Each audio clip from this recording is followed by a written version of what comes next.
Ready?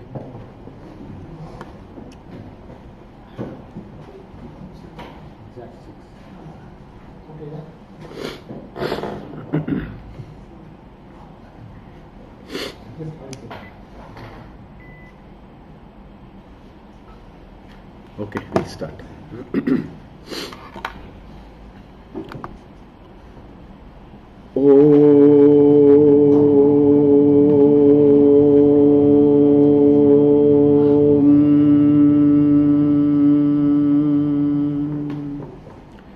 यस्मात् जातं जगत् सर्वं यस्मिन् एव प्रलीयते येनेदं धार्यते चैव तस्मै ज्ञानात्मने नमः।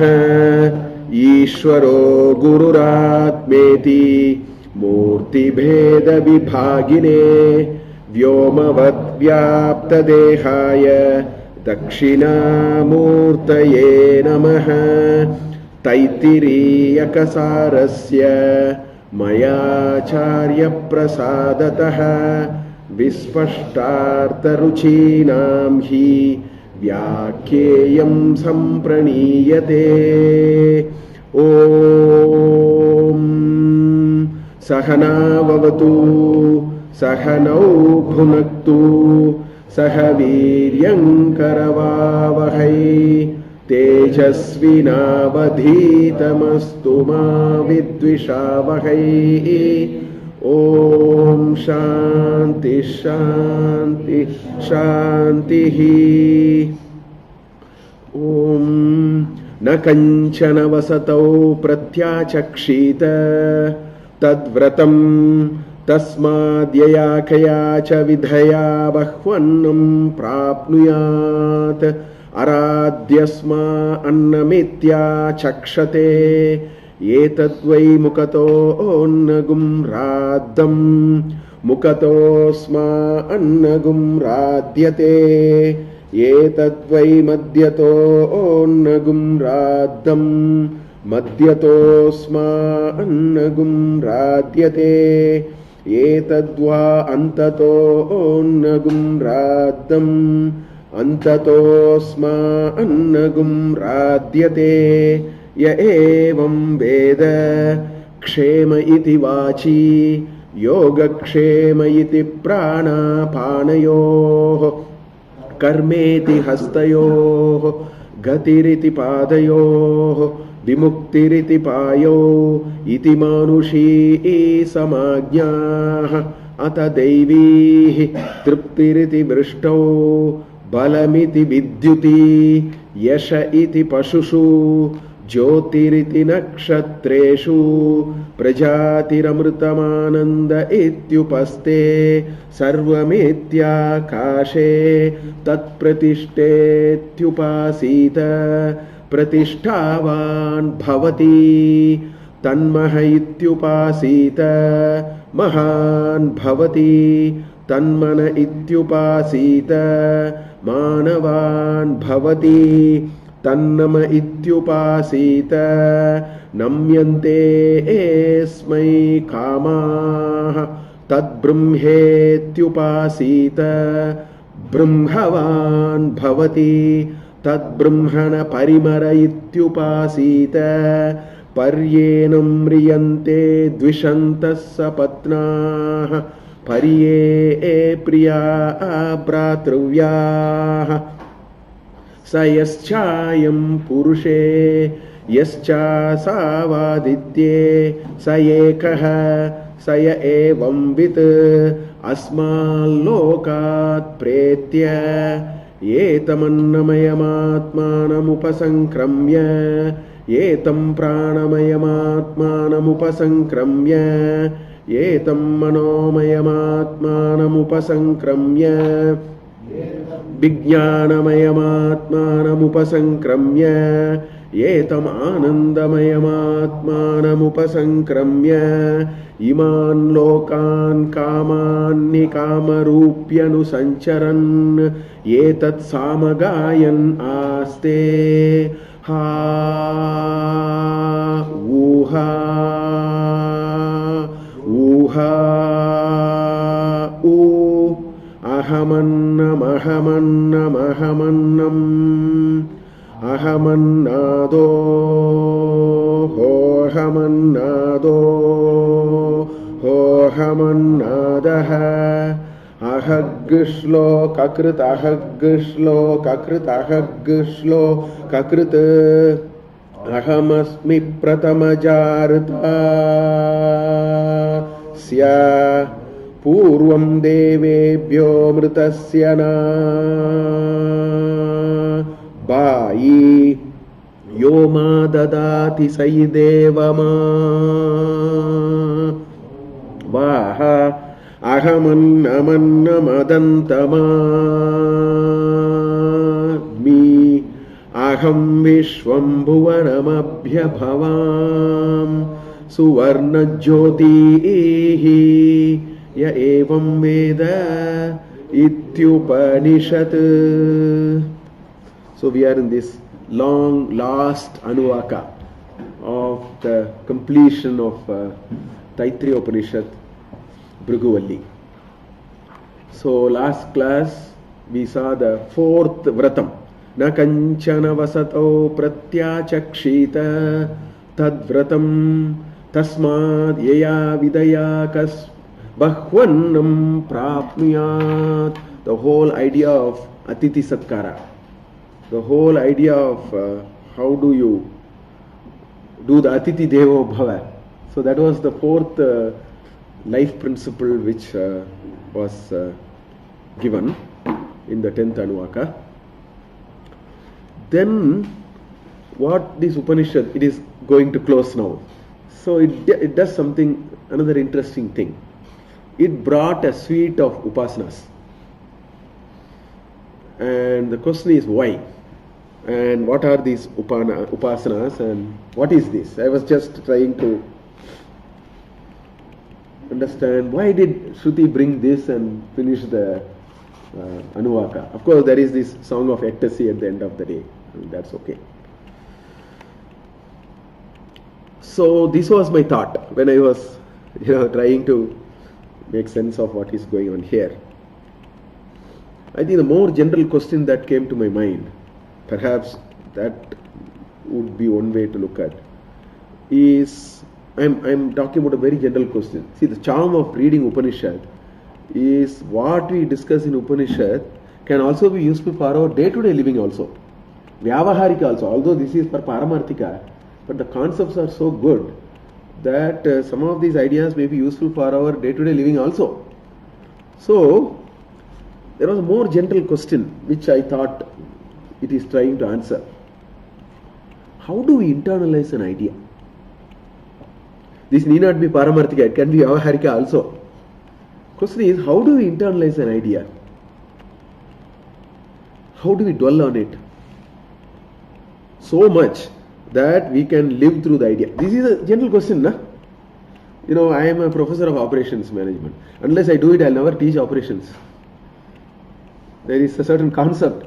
I have to sort of, I'm sure every one of you in your own workplace, you have a certain domain or whatever we do, this question will come. Because knowledge is just an idea. At the end of the day, knowledge is an idea. Experience is only when the knowledge gets value. Until then it is a knowledge. So there is this question, how do I live with an idea and live through it, through that idea? How do we, in other words, the question that we are asking, which is a more general question, how do we transform a knowledge to experience? This is very important, no? Let it be Vyavaharika, let it be Paramarthika. If knowledge is not transferred into experience, it's an utter waste of time. Why should I memorize tons and pages and beat my chest, I know this shloka from Bhagavad Gita? I don't think there is any value in it. Or why should I say, I've seen some people have this hangover. You say anything, immediately they will quote. They will be able to. That's good. They have Kantasthiti, they have done. But I think the more important and more interesting question is, how does this knowledge become experience? I think it's a very, very important question. And we need to understand that. I think the Shruti Mata is getting there. Because when I looked at the upasanas, I found an answer for this. I found the upasana for that very reason.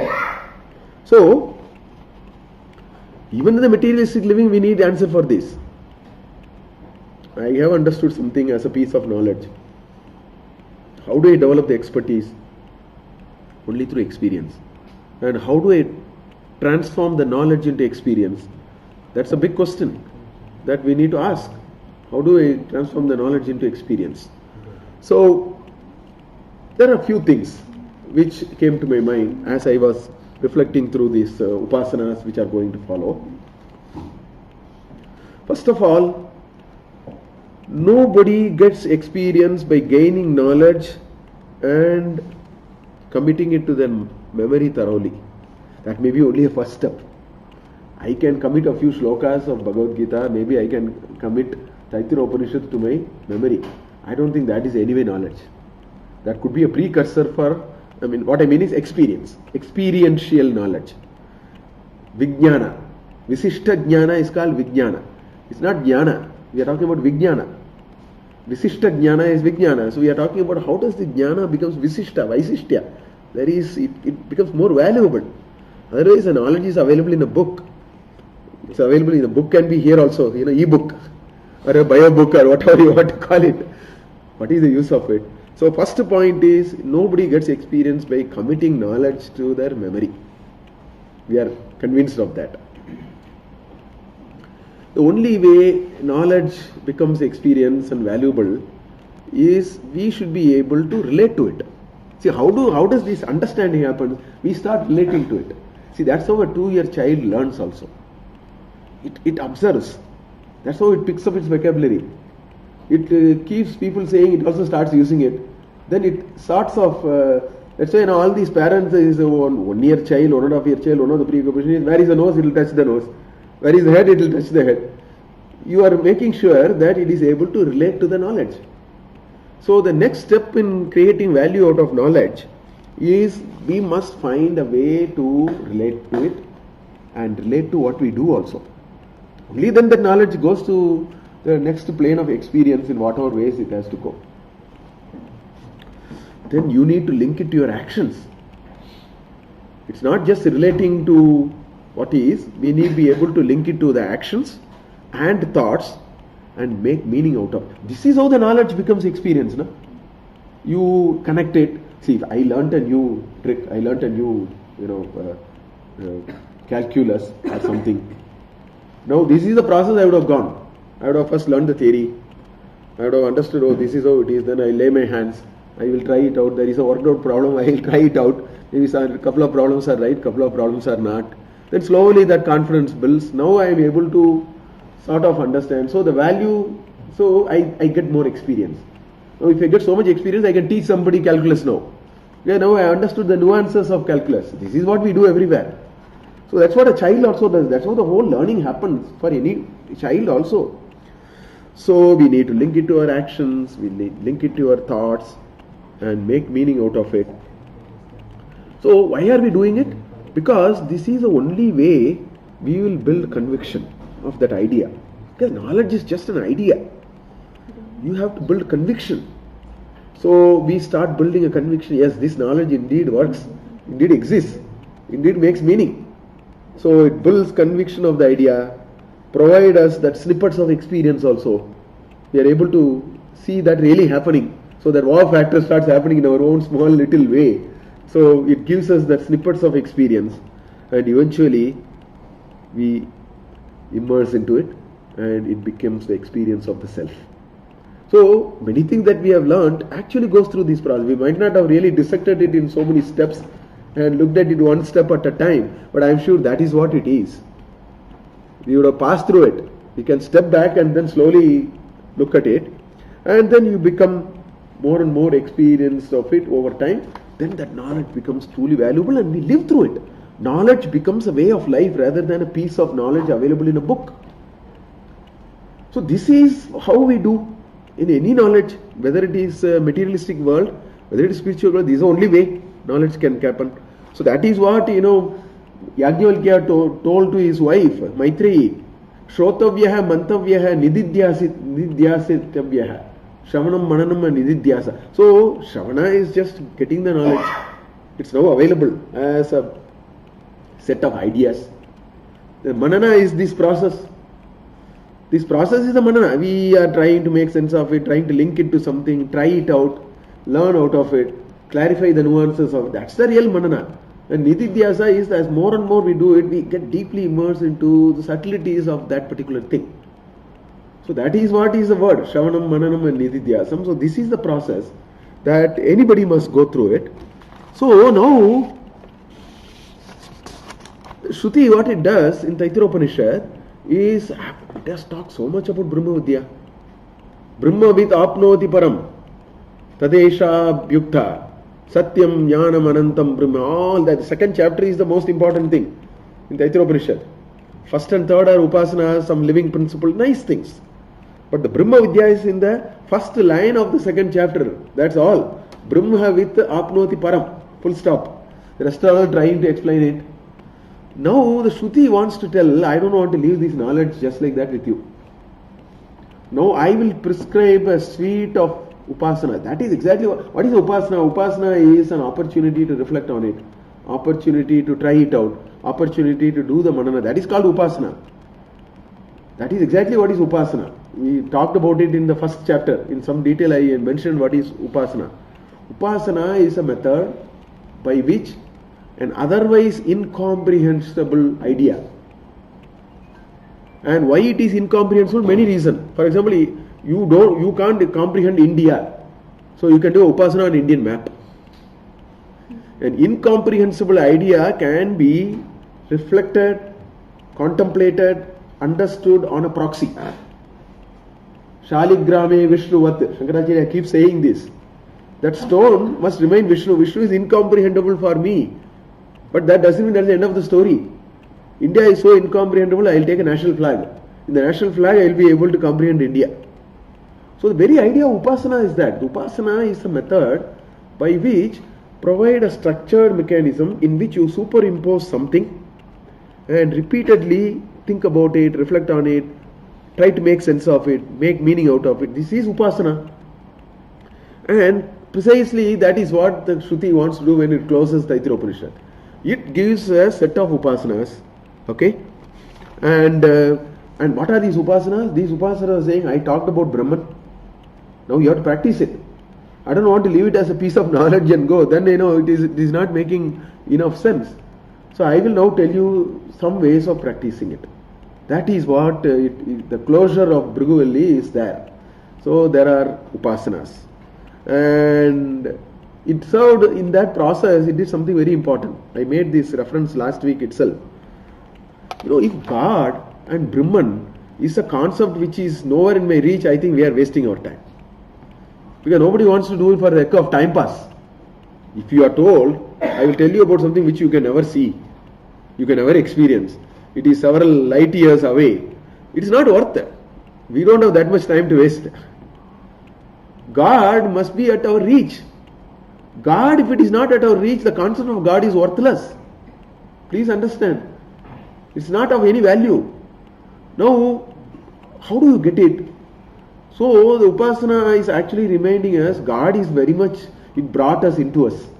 It brought us close to us. It brought us into us. That's what it did. And in the process, he said, try it out. Otherwise, these are all ideas for you. The knowledge and all, you will thoroughly understand, read it a few times, you memorize it, understand the verbal meaning of it. That's not what it is. Translate it, transform it into experience. So for which it did. So in the process, it also brought Brahman close to you. That's the most interesting part. Otherwise, it's not worth it.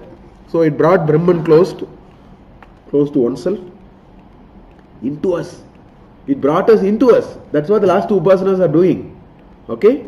And it also links all ideas discussed in chapter 2 into live experience. Because what did chapter 2 say? It said Brahma with apnoti param. It said Satyam Jnanam Anantam Brahma. It said, Brahman is the cause of everything. Karya Karana.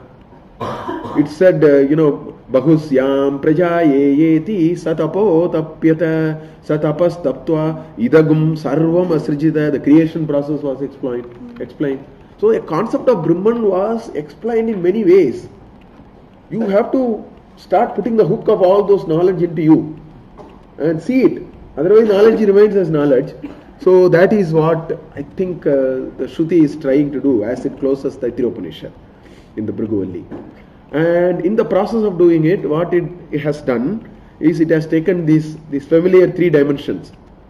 It's called, Adhyatmika, Adi Daivika and Adi Bhautika. So Adhyatmika is that pertains to every Atma. Atma here, see, in Sanskrit, these words are all, you have to be very careful. That's why there is this raging controversy about Sheldon Pollock and all that. You can't just like that translate. So in alien culture, people will translate it in a different way. Atma means soul sometimes, it means Jivatma sometimes, it means Paramatma sometimes, it means Stula, Sharira, it means the physical body. Contextually you have to understand. The word is, my favorite example for that is the 6th shloka in chapter 6 of Bhagavad Gita. Uddaret Atmana Atmanam Na Atmanam Avasadayet Atmaiva Bandhuhu Atmanam Atmaiva. Same Atma is used 6 times. Different meaning. Word is Atma. Uddaret Atmana Atmanam. Lift Atma with Atma. This is how English translation will be. And after you read it, you say all these are nonsense. Because how can you lift Atma with Atma? Don't let the Atma go down. Atma is your friend, Atma is your enemy. This is what the shloka is saying. So it is very important to know the dimension and the context and all that with which we are done. So anyway, Adhyatmika here, Atma means pertaining to the body and its faculties, and which includes Stula, Sukshma, all those. So Adhyatmika it took. Then Adi Daivika, the celestial system that we have. And then Adi Bhautika, the large physical systems. So it took these three, because Brahman is part of the creation process, it explained. In the second, Akashat Vayuhu Vayor Agnihi Agnerapah Abhyah Prithvi Prithvyam Oshadayah Oshadibhyonnam Annat Purushah. The whole cycle was described. So Adhyatma, Adi Devika, Adi Bhautika must come. So it is pulling all the knowledge, and now it is saying, I have told you all the knowledge, why don't you try it out a little bit through Upasana. So that's the background with which we will see the Upasanas. So the first Upasana is Adhyatmika. So which means it says, this is the mantra which we quickly saw and then we will see it properly now. Kshema iti vachi Yoga kshema iti prana panayo Karmeti hastayo Gatiriti padayo Vimuktiriti payo Iti thus. Contemplate thus. Contemplate whom? Brahman. That is implied. All these you have to understand, because you have to read it from a continuum and then come to this understanding. Kshema iti vachi. Vachi, in the walk, in the faculty of speech, you understand Brahman to be Kshema. See the Kshema and Yoga, and then it says Yoga Kshema iti prana panayo. This prana and apana. See, now it has gotten to our level now. It says see Brahman in your own level. Why are you looking at some concept which is so abstract to you? So Yoga and Kshema has different meanings again. In this context, the meaning is Yoga is apraptasya praptihi. Kshema is praptasya rakshanam. See, there are two things. This I don't have. The other is what I have should be with me. There are two things, na? So that's a technical word. Ananya chintayanto mam yejana paryupasate tesham nitya abhiyuktanam yoga kshemam mahamyam. As Krishna said that. I'll take care of your yoga and I'll take care of your kshema also. But ananya chinta, don't think about anything. Fix your focus on me. One who is willing to single-pointedly focus on me, I'll take care of you. This is what a 2-year child does. You go to the party, your party is miserable because the child keeps running. There is a road with heavy traffic. It has surrendered its responsibility to the parent. That's why it has now taken its hands off. Its yoga kshema is with its parents. Parents' yoga kshema is last. Because the child has to be taken care now. That's what Krishna is saying. You leave it to me. We are not willing to leave it. The Shraddha we don't have. We may read, you thoroughly understand the meaning of it. So that is the knowledge part of it. That's not the experience part of it. That's the knowledge part of it. He says, Ananya chintayantam ye jana paripasate. Such people, tesham, nitya abhiyuktanam. 24/7 they are fixed on me. They say, whatever I do, Krishna arpanam. Whatever I get, Krishna arpanam. It's prasada, sharanagata. I surrender myself unto it. I mean, I will do. Whatever I have to do, I will do. Whatever comes, I will take it with folded hands. Because you are giving me prasada. I don't even know the meaning of it. Good or bad and all. Why am I wasting my time? That is not easy. Surrendering is the toughest part. Our ego will not allow us to surrender. Surrender is not at all weak. You have to be extremely strong to surrender. A weak person cannot surrender. Fear will overtake him. He says, don't surrender. What will happen if something happens? Surrender is not easy. Anyway, so yoga and kshema. So he says, kshema iti vachi. The speech, which is Badram, is there. You should be reminded of Brahman there. So you should see Brahman there. If somebody starts contemplating on this concept, that the speech is the kshema, and that is where I should contemplate Brahman, the first thing that will happen is speech will get cleaned up. Anudvekakaram vakyam is what he said in chapter 17 of Bhagavad Gita. Some people talk. Moment they open and tell the first sentence, your blood pressure will be 140 or 160. Udvekakaram vakyam. Whereas Krishna said, Anudvekakaram vakyam. Priyam hitam cha. He says, Vangmaya tapas. Vangmaya tapas will happen if we are understanding that the speech. On the speech I will talk. It's a very deep philosophical idea. That alone I am going to take. Others I don't have references, I am not able to think. But on Kshema Iti Vachi I was able to think. At least I should demonstrate one. These are not small things. It says the speech is an embodiment, the speech which gives you the protection is Brahman. Please see there Brahman. You do upasana that this is the expression of Brahman. Moment you repeatedly think about it, the way we talk will change. The whole idea of talking will go through a dramatic change in us. So that is the first sentence. Kshema iti vachi. Yoga kshema iti pranapanayoho. Usra aadbeku. Kannada nalli heltare. Usra aadbeku. You should be able to breathe in and breathe out. The prana and apana are the fundamental enablers of acquiring and possessing anything. Moment it goes, there is nothing to acquire, nothing to possess also. So that very faculty of prana and apana is the tag, it is that proxy for Brahman. Brahman is one, these are all told in second chapter in some ways. Raso Vaisaha, that's what he said in second chapter. That's what one of the attributes of Brahman. So that's what it says.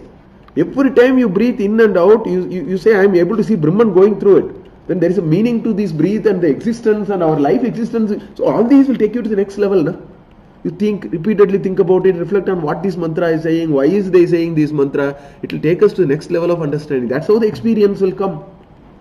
So that's what it says. Yoga kshema iti pranapanayoho, karme iti astayoho. The action that you do with your hands, that action is a manifestation, it's a direct manifestation of Brahman. The moment you say that, your actions get very measured. Your actions make meaning now. I mean, this whole upasana, amongst other things, it will make life meaningful to me first. The way I talk, the way I walk, gati riti padayoho. Walk means, again, food, walk, all these don't take the narrow meaning. Walk means walk the path of life also. That's also walking. So it will make a lot of understanding of life to me. Minimum, that is the first benefit I will get. Whether I realize Brahman, I mean, that's a journey. But my life makes more meaningful. My life becomes more meaningful. It says, Gatiriti Padayoho.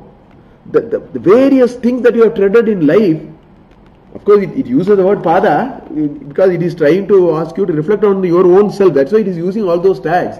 But then what he is saying is the various paths that you have walked is an expression of Brahman. More and more you think about it and convince yourself, you are very careful in what path you tread in your life. If you are convinced of this idea that this is possible, Shruti has said it. So Shruti, Shankaracharya says in his Viveka Chudamani, Guru Vakya and Shruti.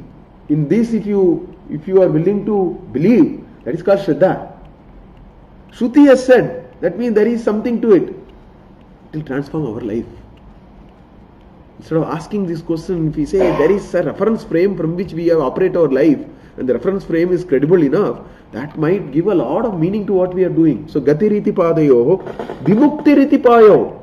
It points to the excretory organ and says that the process of liberation, things which are going, is also an act of Brahman. Brahman is there everywhere. See, this is what I was mentioning last class. This culture can never have this Veda Bhava. Otherwise, you can't write these kinds of mantras. You say, oh, this is a dirty organ. That Veda Bhava is not at all there in our thinking. That's why these kinds of references are coming. It brings an organ of excretion and says, contemplate Brahman there. Mahanyasa. Lagunyasa, Mahanyasa. Mahanyasa, you should see. Every organ of this body is on which we actually, first 45 minutes we actually chant it. Very profound. Actually, when you chant it, if you can close your eyes and go through the meaning, you will have a very different understanding of what is this Vyaktitva in a physical sense. So we never had Veda Bhava. These are all, lower level, these are all higher level, these are all dirty, these are all. This world of duality is not part of Shruti. It is not part of this Arsha Parampara. That is why you can't say, people who are less informed, this is a raging conversation which is going on. It says, Uru tatasya dvaishya padbyagam shudro ajayata. Oh, what this thing? For Brahmins it is said, for Bahu Rajanya Kritaha. From the shoulder, these are people with Veda Bhava will be able to read it like that.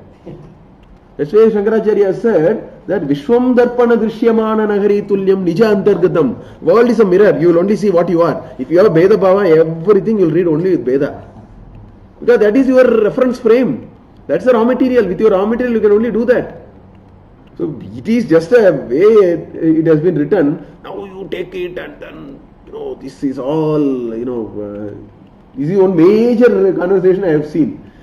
Arsha Parampara was never, it says that difference between Brahma Bhava and Veda Bhava is a difference between night and day. How can light and darkness coexist? Light and darkness cannot coexist. Where there is light, there cannot be darkness. Where there is darkness, there cannot be light. So Brahma Bhava and Veda Bhava are mutually exclusive. Chatusutri, that's how Shankaracharya, Paraspara Viruddha Bhava, Kshetra Kshetrajnayoho, Vishaya Vishayinoho, Tamaprakasavat Paraspara Viruddha Bhava. That's how he starts. Beautiful definition in Chatusutri on Adhyasa Bhasha. Because that is our Arsha Parampara. That's why these kinds of references are coming. An organ of excretion, genitals, everything is God. Because if you go to that level, this Veda, only then Veda will go. So all these are iti manushi samajnaha, meditation on manushis adi devik adhyatmika. So that is what it is saying. So minimum, kam se kam, if we seriously contemplate and do upasana of it, our life will become more meaningful. Our actions that we do, our thought, our speech, the kind of things that we do will go through change. Because Shruti has said it. Now I'll take Kshema iti vachi alone. Okay, all these can be developed in deeper. If we do our own. On that I kept on thinking, I looked at some of the mantras, I know I was able to connect it, and so a little bit I'll bring on Kshema iti vachi just to show that these are very profound. We need to look at it in more deeper understanding. There is one Subhashita. Easiest meaning of Kshema iti vachi lies here. What does it say? Lakshmi hi vasati jikhvagre, in the tip of the tongue. Jikhvagre mitra bandavaha. Much depends on what happens in your tip of your tongue. That's what it is saying. Whether you have friends and relatives with you is a function of how sharp is your tongue or how sweet is your tongue. That's what it is saying. Whether Lakshmi is with you is also depending upon your tongue. Kshema iti vachi. Lakshmi. Also there is one who talks sweet has no enemies. Yes. So similar thing. Lakshmi vasati jikhvagre mitra bandavaha, jikhvagre bandhanam praptam. Your good relationships are on here. The tip of your tongue is your developing good relationships. Jikhvagre maranam dhruvam. For sure. The sharp tongue can be the end of your... So, in a lighter sense, this is Kshema iti vachi. This itself says that Vak can be a source of Kshema if the other three components are understood. Kshema iti vachi. But it says, Kshema, such good things happen, it is element of divinity which is expressing. Understand it like that. It is an expression of divinity that you must be reminded of. Think of Brahman. You should, in fact, Ramakrishna Paramahamsa, these people get into trance. How do they get into trance? Because they get this experience at that very moment. Perhaps that is what is happening. Kshema iti vachi, somebody talks, he will get into trance because he is connecting to Brahman. You have not been able to reach there. That's what it is. In Lalita Sahasranama, there is this beautiful mantra, Para pratyakchiti rupa pashyanti paradevata, Madhyama vaikari rupa bhakta manasa hamsika. 366th nama to 372nd nama, 81st shloka in Lalita Sahasranama.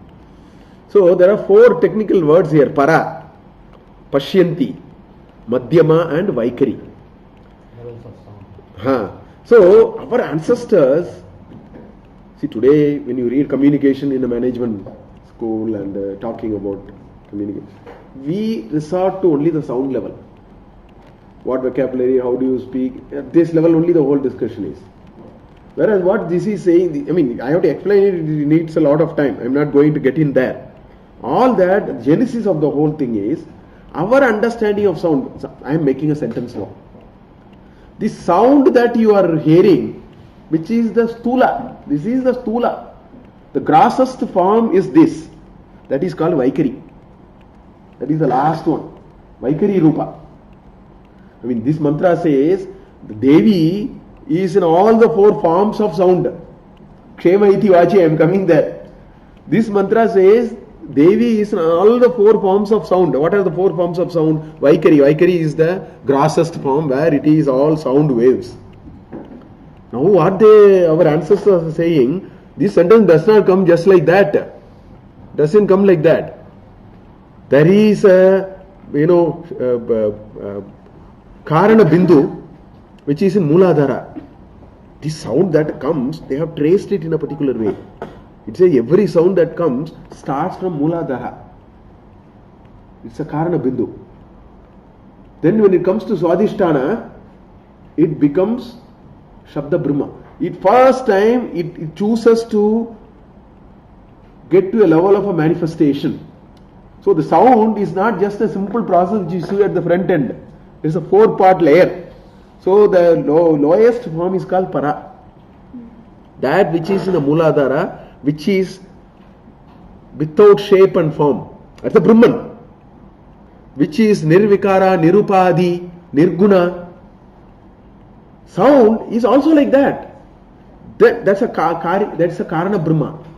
Then the Karya Brahma is the Shabda Brahma. It now says now there is a particular purpose and a Karya which has to be achieved, so it has to get a little stooler now. It has to become a little grosser now.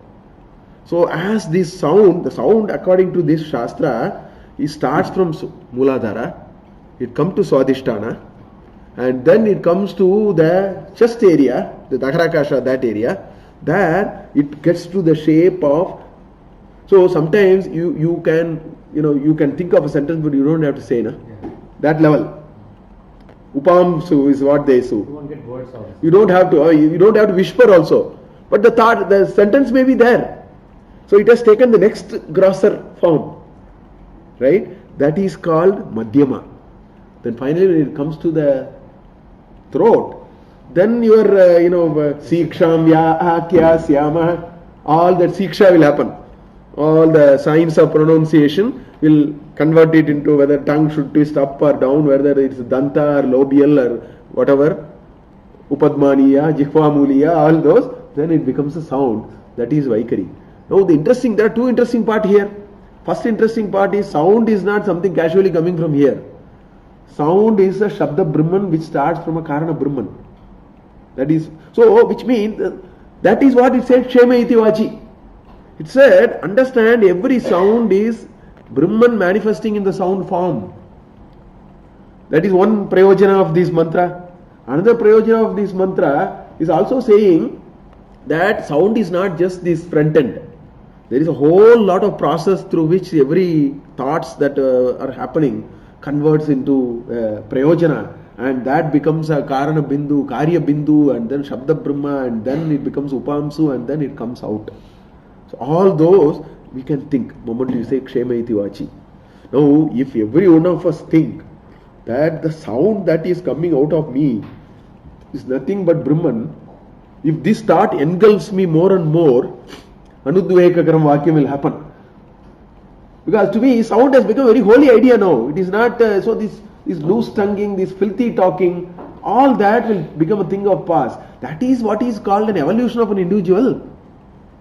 Evolution of an individual is not an idea to be read and then memorized and then put it on the bookshelf and that's it. If anybody asks, I'll be able to recite.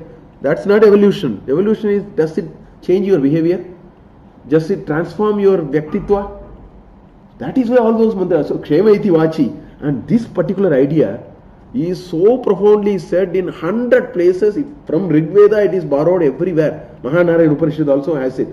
It is in Rigveda. It's a very popular mantra. Many of us know it. Chatvari vak parimita padani tani vidur brahmana ye manishinaha guhatrini nihita nengayanti turiyam vacho manushya vadanti. Same idea is told in Rigveda. This is Rigveda, it is there in so many, because all the other Vedas are borrowed from Rigveda only, actually. So Mahanarayana Upanishad has this mantra, which is part of Taittiriya Aranyaka only. After this, the next chapter is Mahanarayana Upanishad, actually. It is part of it. So it says, Chatvari vak parimita padani. The word that comes out is actually a four form. The technical words are there, but it is saying that. And he says, Tani viduhu brahmanaha ye manishinaha. Manisha means thought. Manishinaha is people who are thoughtful. Those who are very intensely thoughtful is manishinaha. Manisha means thought. Ye manishinaha brahmanaha viduhu. Tani. They know these four forms. Therefore they will say kshema iti vachi. Now they understand what is kshema iti vachi. He says, sound has four forms. The thoughtful people and the Brahmins who are so thoughtful about it, they know it. That's what Rigveda mantra is saying. Then it says, Guha trini nihita. Three of them are buried inside. Obviously you don't see it.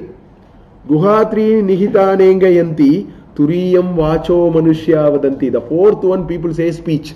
Manushyaha. Others who are not reflective of this idea, they always think this is all. They call it a speech. It is not speech, it is Shabda Brahma, which is an Avyakta Brahman, which expresses itself through a faculty called mouth. That's why Kshema iti vachi. So this much we can think. This much we can think for every one of that mantra. So these mantras are making us more self-regulating, making us more meaningful of ourselves. Secondly, it makes us remind of Brahman all the time. If you can't think of Brahman in everything that we do, Brahman will never be reached. Brahman will be studied, memorized and recited and all that. Experience will not happen. The experience is, as you do things, you should see Brahman. No? That's the whole charm of this Vibhuti Yoga in chapter 10 of Bhagavad Gita. Krishna said, no point talking. Look me everywhere. That's the only way by which you will. That's why in this country we had everything was divine for us. If two rivers join, it is a divine idea for us. If it is a hilltop, it is a divine idea for us. If it is a majestic tree which can live for thousands of years, it is divinity for us. For us, every animal is divinity, so we converted it into what is called Vahana. Mahalakshmi is one of the Vahana, is cockroach. So we wanted to wire it into our thinking. That's why we want to do Naga Panchami. Because these are ways to repeatedly remind to us that God's creation is everywhere and God is everywhere. You can't be talking about it and then get into a mass scale of I am alone there, everybody let me clean it up. Take a, hit and then hit the whole thing and finish it off clean. That's not what, that is why all these are very important. Those are the upasanas. So that is what is coming through that Adhyatmika. Then he gets into Ata Daivihi, Triptiriti Vrishto, Balamiti Vidyuti, Yasha iti Pashushu, Jyotiriti Nakshatreshu, Prajatiramritamananda Ityupaste, Sarvamitya Kashe. So it has taken now the Adi Bhautika and Adi Daivika.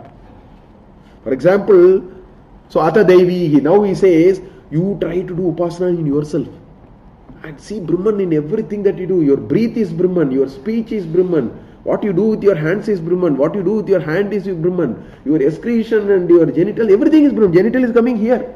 Prajati Ramritam Ananda Iti Upasta. Upasta is here. They have misclassified it and put it here actually. For whatever reason, it has just put it here. He says everything is divine. There is no room for a place where, I am reminded of this, one of these, there is this age-old Tamil poet called Avayar. There is a nice story about this lady. One day she was sitting in, this is a story. So, these stories need not be even have happened. Don't worry about it. The Sukshma is what for I see stories are for. So she was apparently sitting in a Shivan temple, in a Ishvara temple, with her both the legs stretched out. She was just sitting, old lady, very old lady, great, spiritual lady in the Tamil literature and so on. Apparently Parvati got very annoyed. In Ishvara temple, in front of you, she is actually stretching her leg. So let me go and sort it out. Ishvara said, be careful with this lady.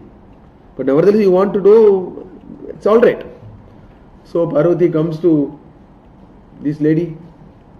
Why are you stretching your leg like this in front of Ishvara? So the lady replied, show me a place where Ishvara is not there, I'll stretch that side. Even Nanak's episode is there. So these are all men. Unless we are able to breathe divinity everywhere, divinity is not going to happen, it's an idea. See, for us, God is a very transactional idea. For most of us, God is a transactional idea. If you have some good luck, if you want to tell 12 coconuts, get things done. Artha Bhakta, Artha Bhakta. Chapter 7 of Bhagavad Gita, Arti, Artha, Jignasu, Jnani, Chaturvita Bhakta me bhajante, Mom. He says, most of us are Artha Bhaktas. See, when I was a student, I remember, when I was a student, in my hostel, Trikala Sandhya Vandana, with all that I will do. My friends will all, look at like this. But, there is a time when I actually laugh at them. 10 days before the exam, half of my friends start sporting Vibhuti. I said, why are you now sporting Vibhuti? Or please tell me. Because it's Artha Bhakta. It's a transactional relationship. I think we need to transcend beyond that. So these are all meant for that. So it says, Triptiriti Vrishtav. That rain gives that embodiment of fullness and satisfaction. See God there. So rain is again God for you, because rain gives you that feeling of fullness and satisfaction. And rain is such an important metric for us to live. If rain is not there, how many silver candles you can burn? Up to a point you can burn your silver candles. Then there is no supply of silver candles also to artificially create rain. So he says, rain, when it rains, see God there. Because rain is a basic enabler of satisfaction for the Sakala Jiva Rashi. Understand, see divinity there. It's always nice to see the rain. So good to see the rain, but we can also add this dimension to it. That is why I think we love to see the rain. Rain gives us a feeling of, some of these natural things gives us a feeling of fullness. We may not, sometimes think about it. That's what it is saying. Triptiriti Vrishtav. In Vrishti you see Tripti as Brahman. That sense of satisfaction must remind you, here is the real expression of Brahman. You should be able to connect that. So unless we connect that, knowledge does not become experience. It is all hooks for us to connect. Balamiti Vidyuti.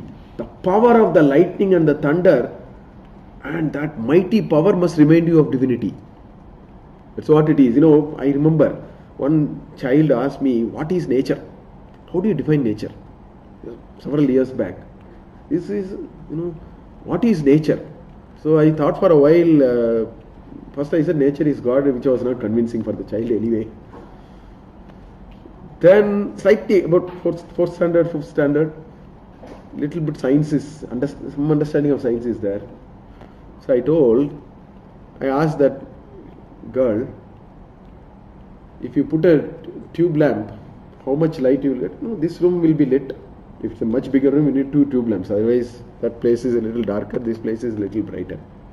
Then I asked, how many tube lamps are required to light the city of Bangalore? So, these girls started, I said, that's called lightning. One lightning, see the power. I mean, man cannot make, there is no way. Why are you going that far? If you want air conditioning, this room, let us say, is 27 degrees, warm. Close all the doors.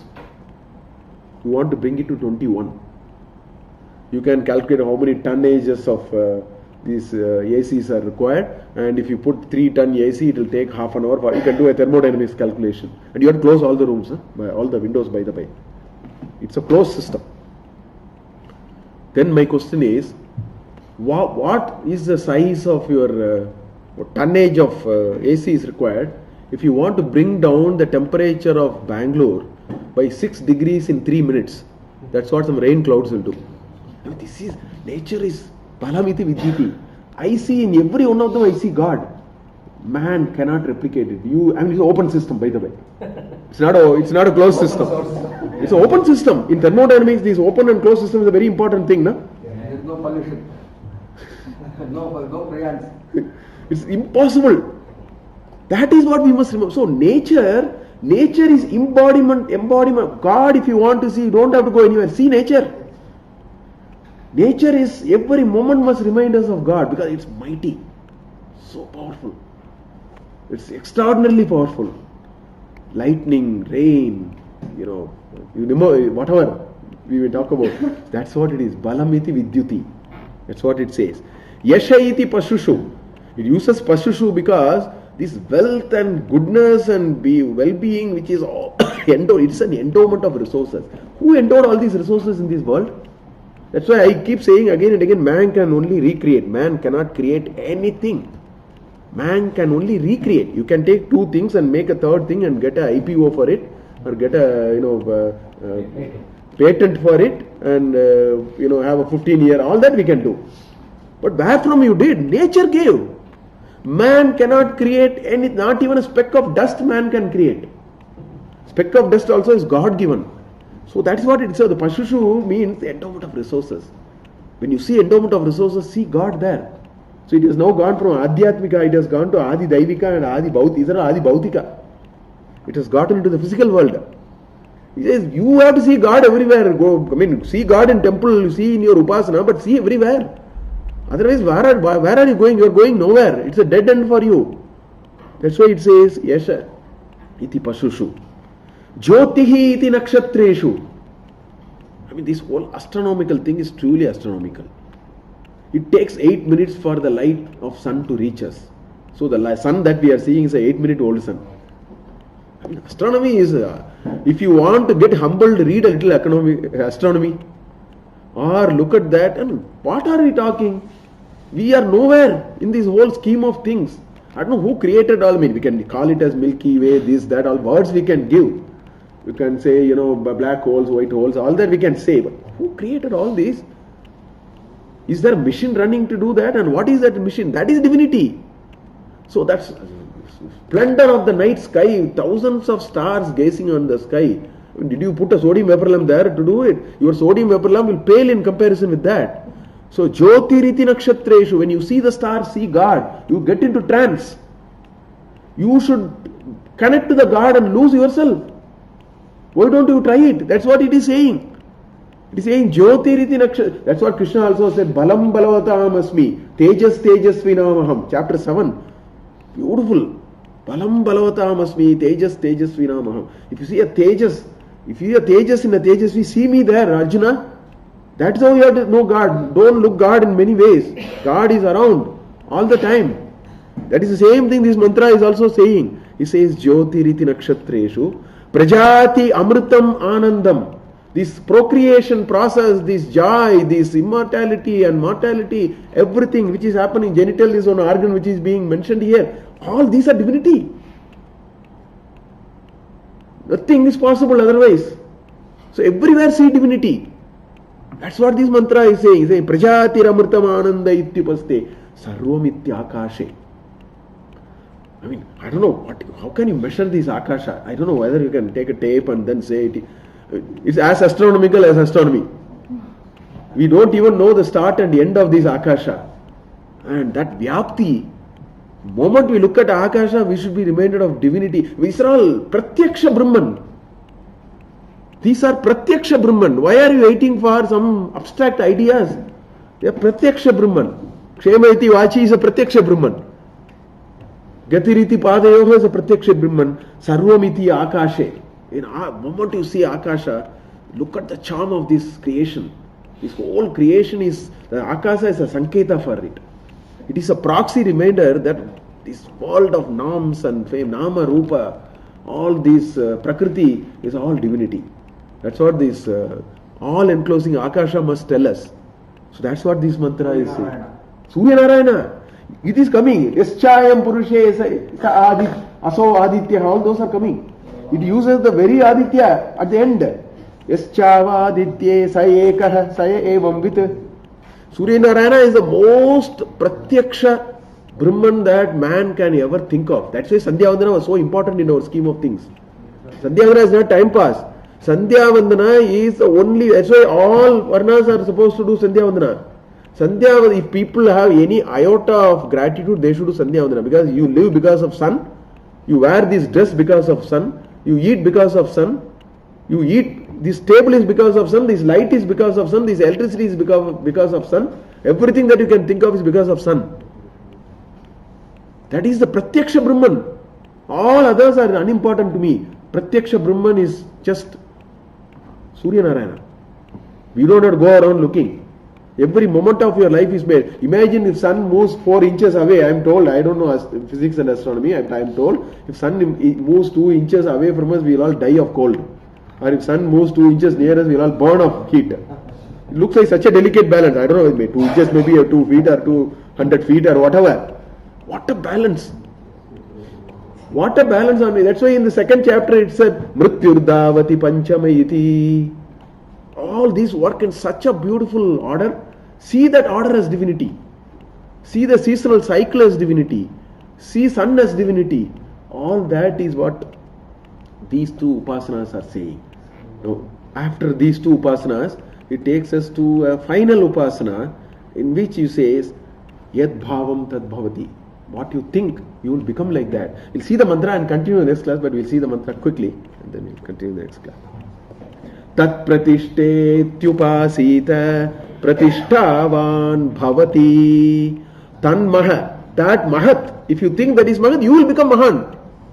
It says, Yad bhavam tad bhavati. You are what you are made of in terms of your thought process. Again, some English words, sentences are like that, equivalent sentences are there. That's what it says. Tat pratishtetyupasita pratishtavan bhavati. If you think this Akasha, which is the embodiment of Brahman, is the embodiment of supporter, you will be supported. That will happen to you. If you contemplate like that, if you see life like that, if you believe in it and do it, tat pratishtetyupasita pratishtavan bhavati. Tan maha ityupasita. If you think he is mahat, mahan bhavati.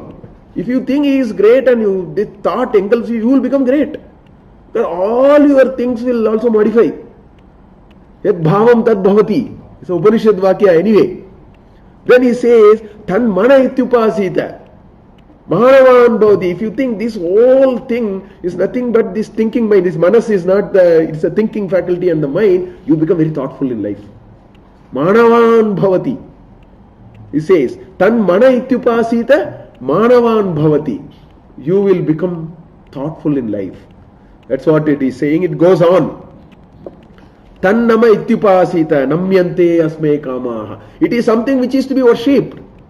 It is this great thing which is worthy of worship, and you keep worshipping, all desires will start worshipping you. In a very figurative sense, the Shruti is bringing all these ideas. So he says, Tan nama ityupasita namyante. You will be worshipped by whom?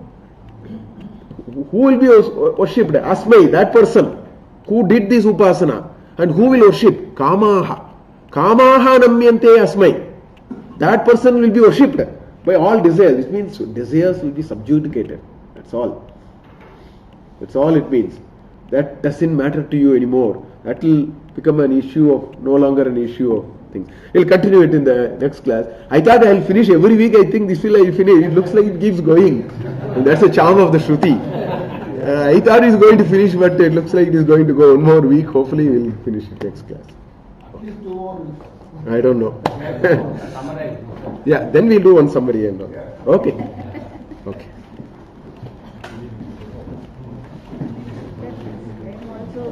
Crashed. Right, it crashed.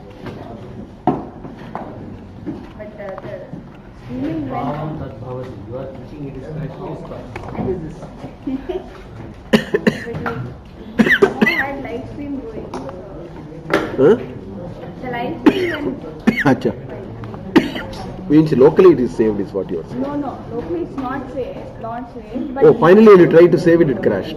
No, it went on and I brought it up again and again. So